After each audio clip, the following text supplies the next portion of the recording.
Hey, good morning, everybody, and welcome to this week's episode of the Shineability Show. If you haven't been here before, my name is Robin Carberry. I'm a coach, and I help Gen X women untangle the knot of midlife confusion, uncover what they're here to do, and unleash more flow, meaning, success, connection, and joy in their lives. So I apply my years of experience in mentoring hundreds of folks on growth journeys. I ask questions and I do some deep listening, and I apply my own journey as an OG Gen Xer to help my clients stop second guessing and backpedaling, and instead start moving forward with full confidence that they are on the right track. So today, I'd like to talk about the guarantee of multitasking. What is that guarantee, you might ask? Well, for most of us, multitasking guarantees that we will get less done and take way more time in doing it. So back in the day, multitasking was like the way to prove that you were a rock star. Look at me doing all these 20 things at once. I'm so efficient and so effective. Job descriptions included, must be a multitasker. It was on interview questions. It was a skill that you put on your resume or on your LinkedIn profile. We'd all brag about how many projects and how many tasks we were juggling simultaneously. And then we'd silently wonder why it is that so few things were actually getting done. And then all of the internal questions and the judgments started to happen. What was wrong with me? Why was multitasking working so well for all these other people, while I just felt more stress and more things piling on top of me? So what I didn't know at the time was, one, most people were feeling exactly the same way I was. So there's a study that says that only 2% of the people out there can actually effectively multitask. What does that mean? Most of us can't do it. So most of us were feeling the very same stress and pressure. And two, and this is related, research also shows that multitasking isn't just inefficient, it's also stressful. So unless you're one of that 2%, multitasking can reduce your productivity by 40%. It can take you up to 50% longer to complete a task when you're multitasking, and you can make up to 50% more errors while you're multitasking. So why do we still try to multitask, or why do we think we should still be able to do it, despite all of the evidence to the contrary? Well, let's consider the constant bombardment of information that's coming to us from so many different directions in so many different ways, all of it competing for our attention. It's not easy to shut all of that off, especially when you factor in personal and family responsibilities, right? So on today's episode of the Shineability Show, I want to talk about how you can stop multitasking before you even get started.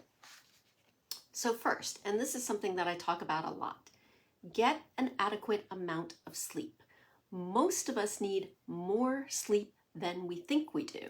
And sleep actually happens not just from the moment you climb into bed or get out of bed, it's when you're actually asleep. So get adequate sleep and take breaks during the day. Now, by taking breaks, I don't mean this project is getting challenging. Oh, maybe I'll just get on Facebook for 5 minutes, and then a half an hour later you've dove down into the rabbit hole and you're trying to adjust yourself and come back to what it is that you were trying to do. That's not the kind of break I mean. What I mean is every hour, get up and move for just a few minutes. Go outside, make yourself a cup of tea, grab a glass of water, whatever happens to be. Just a few minutes of movement allows you to come back and refocus. And when your brain is rested by getting adequate sleep and taking breaks, you are better able to focus and resist distractions. Second, don't start your day by picking up your phone immediately and diving into whatever notifications are sitting there waiting for you. Instead, take some time for yourself to meditate or exercise first, even for just 5 minutes before family responsibilities kick in. It does make a difference. And then once you've checked those family responsibilities, personal responsibilities off your morning list, again, resist the temptation to pick up your phone and instead do some focused work. Even 20 minutes can make a difference before you check your emails and your DMs. Third, turn off notifications on your phone, on your desktop. It is one of the most freeing things that you are ever going to do, and it takes that potential temptation of those pings and those notifications off the table. So you don't even know that they're happening if the notifications are off, right? Fourth, I want you to take a page from the book of meditation. When your thoughts wander as you're working on something, just notice the thought and the feeling behind it. So for example, you might be working on a project, maybe something that you've been putting off because you know it's going to be hard and challenging.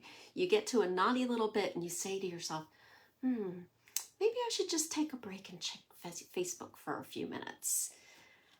So instead of following through with that, stop yourself and think, okay, what is it that I am thinking and feeling right now, and why? Is it because I'm hitting a challenging piece?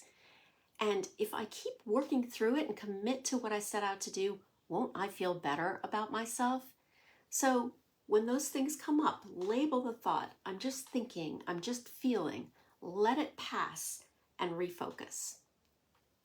Now, fifth, and this is somewhat related, when those distractions pop up, when those thoughts occur, stop, pause, and take 5 deep breaths.